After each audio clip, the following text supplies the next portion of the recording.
for the Grey Cup were rugby teams. Late 1800s, Toronto University played for the Grey Cup with another university, college, whatever it was called back then. Rugby football. The ball was different. The field was similar. We are larger and wider than the NFL field, right? There's 20-yard end zones, and the field is 55 yards on each side of center, 55-yard line, so the field is 110 yards. Oh, 100. right. And you get those freaking 20-yard end zones. Corners are shaved a little bit in certain coliseums or whatever. The field is huge. There are 12 men on the field instead of 11. Rugby has 15. In the original football games, Canadian football is where the game was first changed from rugby to Canadian football. They didn't even call it Canadian football. They just called it football.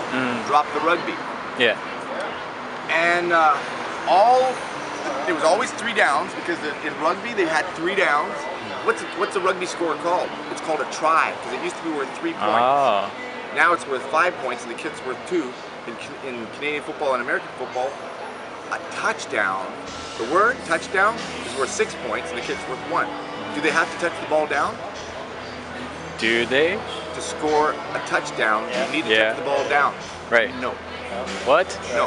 In football, all the ball has to do is cross the plane. It just has to penetrate by the merest millimeter of the football. Yeah.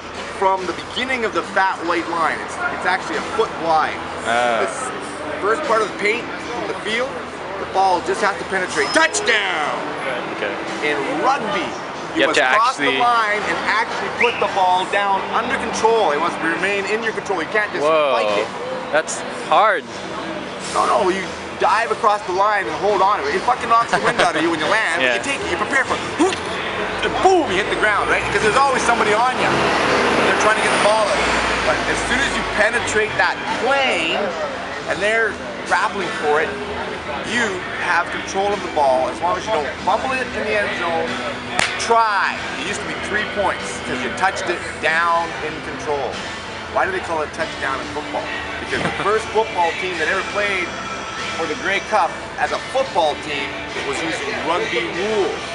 Except for that touchdown. Cross the plane. 6 points. Anyway, it's now 5 points for a try in rugby and 2 points for the kick. So it's still 7 points. They changed the rules to compete with the football game so we would understand their scoring. Have you ever heard of Australian rules football? No. It's insane. There's 4 posts.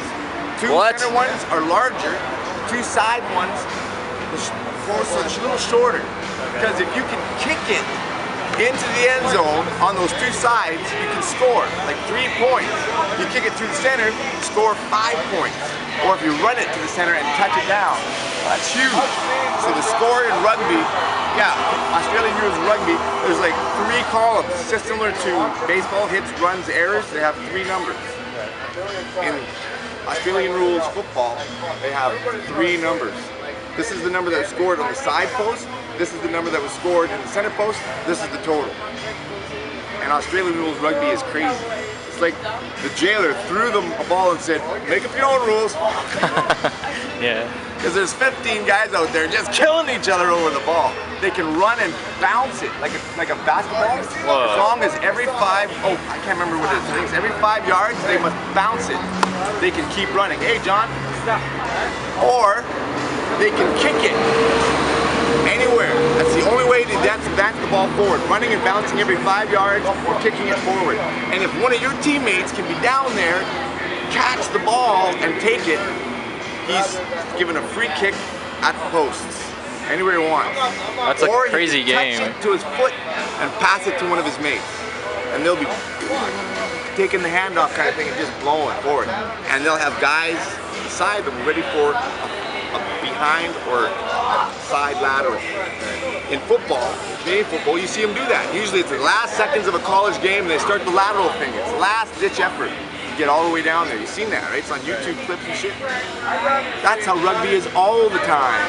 You try to advance the ball as much as you can. You don't care so much about hitting people head on. If you do, you have some of your mates with you, they bind on, you make a moving scrimmage line.